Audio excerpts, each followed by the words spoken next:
Have you checked out The Acolyte? I know that there is a lot of negative reviews out there for that TV show. To me, I didn't find it that bad. I did enjoy it. Now, if you're looking for something that works perfectly well with the rest of Star Wars canon, you're going to have some issues with the show. But if you watch it just by itself and ignore the fact that there are a few things that kind of make you go, wait a minute. And I'm not going to talk about what those are in case you haven't seen it. I don't want to give away any spoilers. But watch the show if you haven't seen it. It is pretty good. I liked it. And I am looking forward to season 2 if there is one. Today we're going to be unboxing and reviewing Jedi Master Indara's lightsaber as seen in The Acolyte. Let's go.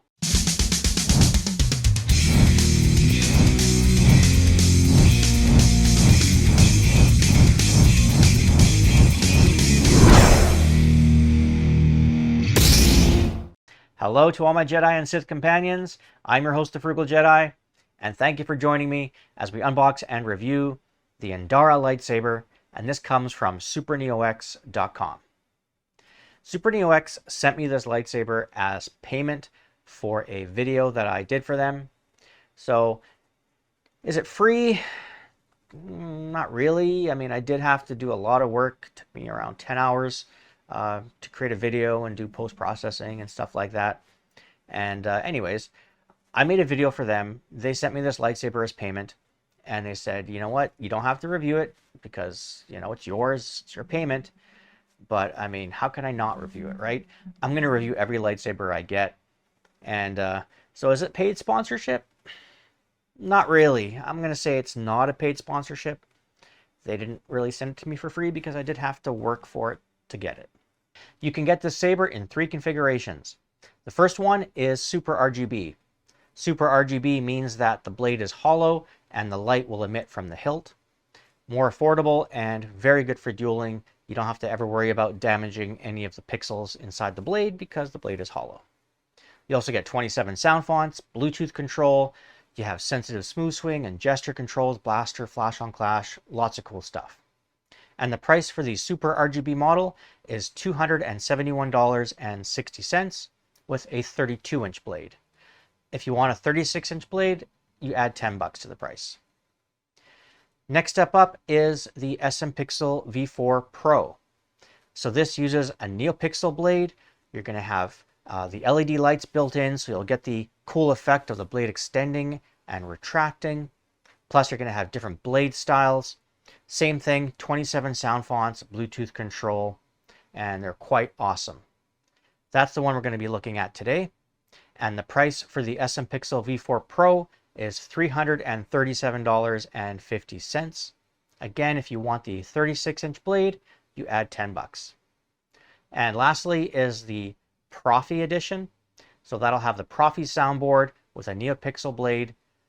Profi is not as user-friendly as the Super RGB or the SM Pixel V4 Pro. If you do want to add more sound fonts and program it, it does require a lot more work. It's not as simple as just drag and drop a folder. No, it's a little more work than that. But if you want the best of the best, Profi is it.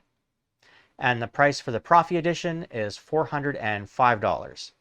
And with that one, if you choose a 36-inch blade, it's the same price. Shipping is free, and if you want to save a little more, you can enter the discount code FRUGALJEDI, and you'll receive an additional 8% off your order. Now you know the differences between all three, the prices. I'll point the camera down, and we'll start the unboxing.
Gesture controls working very well.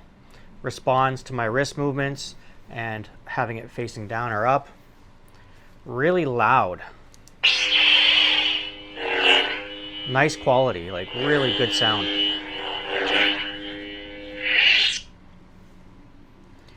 So this is a polished finish on the hilt. You can have a look there. So you're going to get fingerprints all over it. It is a single button design and it's black. And there are 3 screws to hold in the blade. One there, there, and there. And then you have just a decorative plate there. It doesn't light up. And your cover tech wheel. So one issue I'm going to have right away, I can tell, is because the button doesn't light up, you have to count in your head how many light flashes there are. So to adjust volume, it's 1 light flash. To adjust your ignition effect, it's 2. I wish that they could introduce a way to have beeping sounds, kind of like what Xenopixel V3 does, so you can hear the beeps, because you can't see nothing. So for instance, 1. Low volume. 1. Mute. 1. High volume.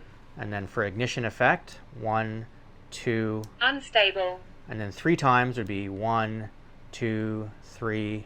Quinlan Vos. 1, 2, 3. Unstable. See, I switched to Quinlan Vos because that's selecting sound fonts. Sound fonts is 4 light flashes, while changing a blade style is 3. So that's going to be a little tricky. But you can use the Bluetooth app, which would be a lot easier. And you can also just use gesture to change your sound fonts. Master Mundi, I am Master. Tell me, is this training? My training? No. Always training. The universe is. And you have background music. I am the Inquisitor.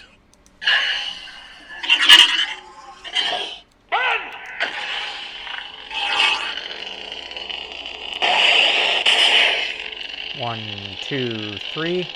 Flash on. 1, 2, 3. Flash on. 1, 2, 3. Flash on. So holding it down for 3 seconds or 3 Mississippis will turn the clash effect on or off.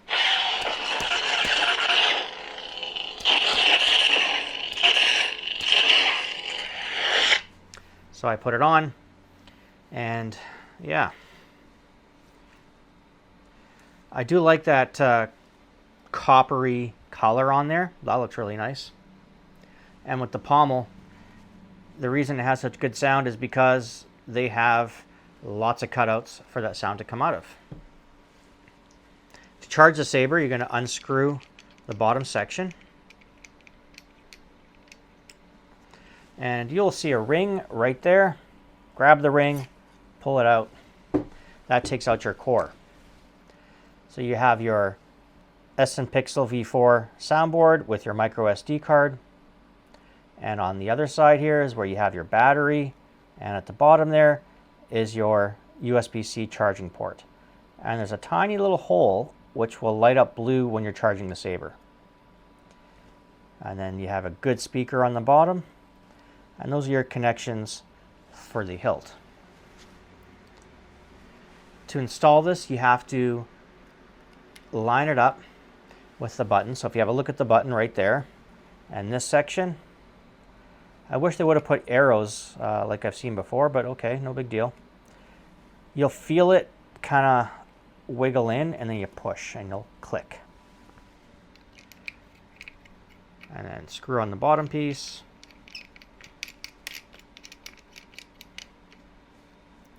Like so.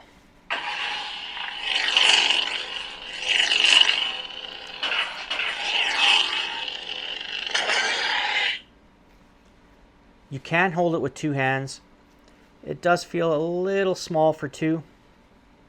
Reason being is because the power button is right at the top here, and this is also going to cause issues when I'm spinning it. But you don't want to be covering that button because you're going to be accidentally pressing it all the time. So it feels like more of a one-handed type of saber.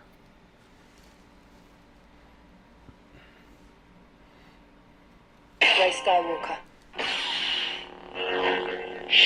It'll remember the color and the blade style for each sound font.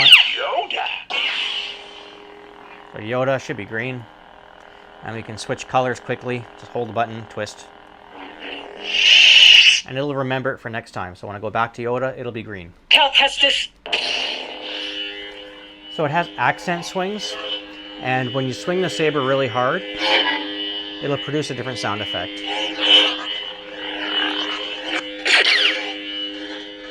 Now I just hit that button with my thumb because they put it so high. And normally I grab a saber from up here. So you got to hold it from below.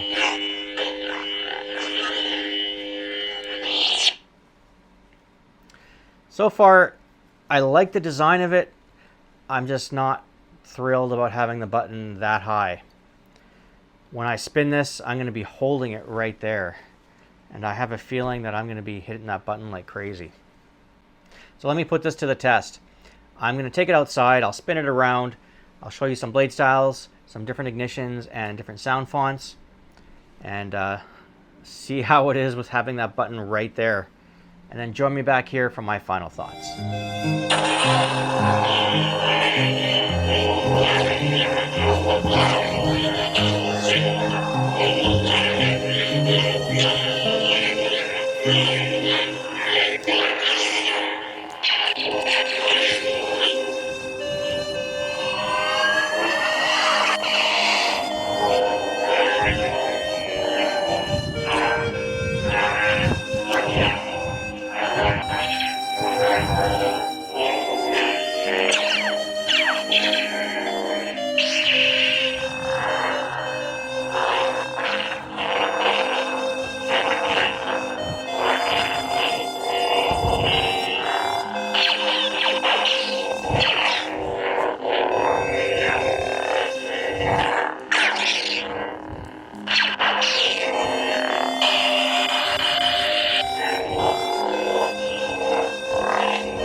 Time for my final thoughts. I am pleasantly surprised that that button was not getting in the way as I was spinning it and doing Obi-Anis. I really thought that I was going to be hitting it like crazy all the time, and no. I think I hit it once, which did a blaster block, and that was it. It is a little tight for two hands, but for single-handed, this is really nice. I love this. Value for money. You are paying a good amount of change to get one of these. You are getting a free display stand included, plus you're getting a blade plug, and it's SUPERNEOX, so quality is top notch. It holds in the blade well. I love the way it looks, smartly designed, and very surprising, again, that I was having no issues with that button being there. You have the 27 sound fonts, you have all the ignition effects, Bluetooth control, and you'll be able to add your own blade styles. So there's a lot of potential with one of these. Quality, blade, no wobbling around in there. The 3 screws hold it in so well. Sound quality, amazing. So all around, just a fantastic saber. Do I recommend it? I do. Whether you're a lightsaber collector or you just want something that's really badass and looks cool and is pretty easy to spin and comfortable with one hand, this saber is for you. That'll wrap up this unboxing and review. I hope you enjoyed it and found it helpful. And if you have any questions, drop them in the comments section. I'll try to answer you as quickly as I can. Also, don't forget to give this video a like. Subscribe to my channel if you're not already, so you can see more unboxings and reviews. I got more stuff coming, and of course, big announcement happening that you already know about that's going to be going live on the 23rd. Lots of cool stuff. And lastly, don't forget to tap on that bell so you're notified whenever I upload anything new. Until next time, I have been your host, The Frugal Jedi. Thank you all so much for watching, and I'll see you soon.